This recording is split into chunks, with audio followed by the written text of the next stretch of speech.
So today I want to share with you what I've learned in the last 5 years of growing Japanese maples. I hope you'll find it interesting. My thought process over the years has definitely changed, and I've really gone from a collection of Japanese maples, I suppose, and being a maple collector, to hopefully doing a bit of a Japanese garden.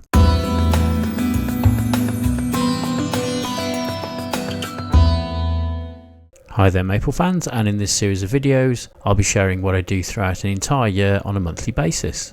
Please note that these months are based on UK timings, but of course can easily be adapted to anywhere else in the world. So as you can see, I started here with a pretty blank canvas, to say the least. There was a gentle slope down to the back of the garden, but I didn't really like that, so I thought we'd put it into 2 steps. The amount of earth that I removed was just absolutely crazy, to be honest with you. It's unbelievable, but sort of achieved an objective. But looking at it, I mean, it was a lovely project. It was good to do, but I can't help but feeling it's a sort of very European, everything has to be straight lines, everything has to be angular. It sort of suits my brain, but it's not really very Japanesey. So one of the first plants I ever bought here was this little phoenix. It was a £5 at a garden centre. And the big lesson here is that these cheap ones are actually more difficult to grow because they're on their own roots, where this red sentinel one, which I bought, did well, and we can just zip forward to this year really, and it's quite a magnificent tree, to be honest with you.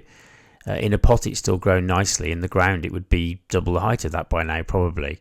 So in my naivety, I sort of believe what we'd said on the labels from the garden centre, that Japanese maples must have shade, or at least partial shade. So I erected this sort of canopy to create that. I'm really glad I did, but this was before I realised there are many cultivars that can be grown in full sun, as per last week's video really. And then I also realised if you go to dedicated nurseries, just the sheer fantastic amount of different ones that are available. So this, at the end of this little row here, which looks very, very sparse and barren, is a little orange dream that I put in the ground. So another big learning for me is just how fast these things can actually grow. So here we have 2022, a substantial difference. And then by 2023, we've got a pretty decent sized tree, to be honest with you, that's getting on. And then just of late, it's increased massively again. It's probably over 6 feet tall now, it must be. Looks magnificent, to be honest with you. We'll just keep on going. So I'm still buying more maples, really enjoy collecting them, and adding some variety. But as you can just about see there's the odd pine and other trees are creeping in. And that's really because if you look at this line of maples, it's a nice collection, that's true, but it isn't really a Japanese garden, I don't think, and it just needs a bit of extra interest from some other species.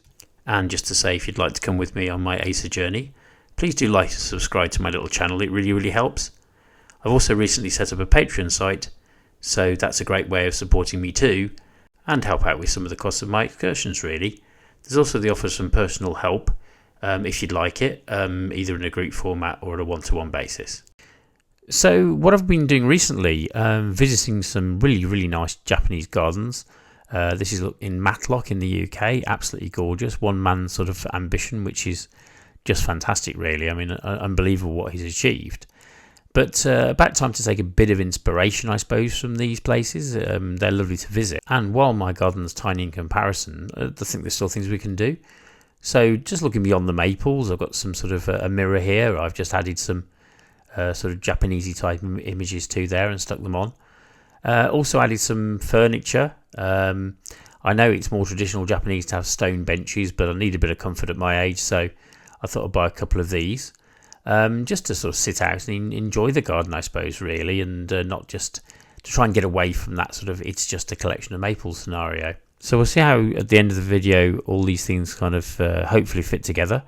I just think having some little ornaments adds interest, it adds contrast. Many of these are quite plain in colour, and I just think that contrasts really, really well with the beautiful leaves of the maples, as does the sort of conifers, which we'll come on to really. But it creates a bit of interest, it creates a bit of fun, and just gives the whole garden a bit of a Japanese style theme, which brings us on quite neatly to some of these pines. So of late I've been visiting sort of garden centres, nursery, etc., and picking a few of these up. Some of them can be quite expensive, particularly the sort of larger but slow growing ones. a bit like a large Japanese maple, I suppose, really, that's quite slow growing. But I just think they offer something quite amazing. They contrast and complement Japanese maples incredibly well and just add to that all over theme. Note as well that some of them have kind of got a blue pigmentation, which is not really available in many maples at all. So it offers a different colour in the garden, or sometimes just the plainness of them, if you like, makes the yellow of the maple stand out really, really well, and that can be quite beneficial. Some have got really nice structures like this little fella here, and many are available as dwarf versions, so they're not going to get too big. And then of course we've also got hosta. I've got a little collection of these actually. You sort of pick them up over time. Amazing little plants that grow really happy in small containers. And then of late I've dug one of them up actually and split it into 4 smaller ones. Very easy to do this with a small spade, and then you've got more of them. They do lose the leaves in the winter though, like the Acers do. So then that's where your pines come in, because you've got some sort of permanent structure there available as well. So this is my sort of sheltered area. I've tried to arrange it in such a way that I've got a bit of shade to sit in as well, because that's nice. And I've tried dotting plants all over the garden. It just doesn't work. I do think the way forward is to have small groups of them.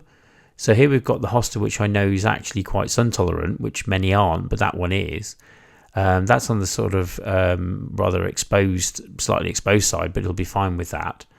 We've also got some spirea in the middle there, so that adds a bit of yellow, and just 1 or 2 plants going round. So here I've just selected a maple little princess, because it's as tough as old boots, and I think it'll do quite well there.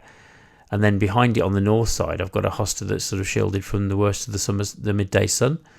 A pine there again, just to add some interest, and then another hosta on the other side, just to kind of balance it up a little bit really, and again get the benefit of the shade. So just trying to put things together, make things a bit more interesting, I suppose. And then behind that, I've simply made a little imitation lake, I suppose. Just got some material from good old Amazon, pegged it out, and then put some slate in the middle. So it's a kind of the idea of a lake or whatever. And that's absolutely key, I think, with Japanese gardens. It's not about angles. It's not about sort of symmetry. It's more about reflecting nature, really. So I've got a red Acer in the middle there. I've got viridis on the other side. They're both sort of pretty tough, really. The viridis will probably go slightly red in a bit more sun, but I don't mind that.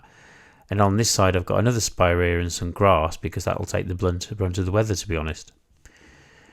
So here, just in passing, I've got my little collection of 1 litre pots. I've decided to put them in these little these baskets and just put a few stones around them. And in the high winds we've been having recently, they've done really, really well. So I do reserve this part of my garden to be a little bit more formal, a bit of a nursery, I suppose. But then that's just a small area, to be honest. We've got the fountain there that's looks beautiful. That's been a real winner, to be honest with you. I don't want high maintenance. If people want ponds and that's absolutely brilliant. But for me, I think the fact that I can not have too much to worry about and really sort of focus on going out and about, collecting more trees and that sort of thing, that's kind of what I'm into. So for these shady areas, if you've got some bright greens, you've got some yellows in there, that really helps. And if you mix up the colours between the different trees, that just brings out the best of all worlds in that sense. But again, that's definitely a shade loving hosta, so that's kind of in the right place. And what it's doing is just sort of taking your eye away from the sort of pots themselves, really, because they're sort of low and spreading. They kind of cover up the pots. So if you can go for a sort of tiered effect where you've got bigger trees at the back, then medium sized ones, and then smaller ones at the front, that can work very, very well indeed. So the moonrise there, I've left that there because it just absolutely looks gorgeous in the sort of afternoon sun. The amount of sun it gets is just perfect. So again, it's just using that bit of experience really to kind of work out what you like. I think this run down here though is sort of work in progress. The Cascade Ruby again is turning ruby now, so the sun's sort of having a great effect. But there we are, a bit sort of lined up.